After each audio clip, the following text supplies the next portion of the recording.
មែនខ្ញុំអ្នកមិនអាចយល់អារម្មណ៍នេះដូចជាដុំភ្លើង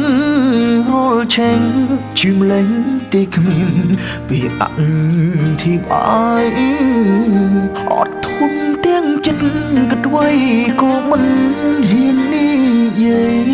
រាល់ថ្ងៃទ្រាំរួព្រោះចិត្តគិតនៅបារម្ភរឿងមួយជាមួយដំណំកើតចេញពីស្នេហ៍ធ្លាប់ផ្អែមល្ហែមថ្នាំងធ្នមក្តីស្នេហ៍រាល់ថ្ងៃធ្នមចិត្តស្រីក៏នៅជួបព្រួយតើបងខុសអ្វីទៅបងសួស្រីមិនព្រមឆ្លើយចុងក្រោយយកទាំងបេះដូងដើរចេញពីទ្រូងព្រោះចិត្តសាកូនមិនដឹងរឿងមេត្តាផងសូមគុំផ្ដាច់អូនចង់បំភ្លេចថ្មី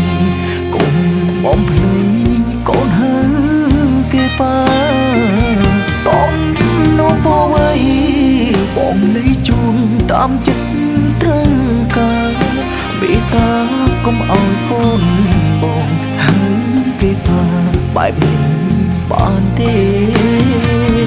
កូនស្រីមកសុំប្រដេចអោយហៅគេថាប៉ាអូនបដូរស្នេហាបងមិនថា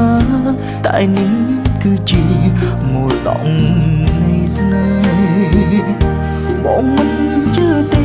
ថាគេនឹងល្អនឹងមើលថែសុំបានទេឲ្យកូនស្គាល់ប៉ាបងសន្យាមិនរំខានអូ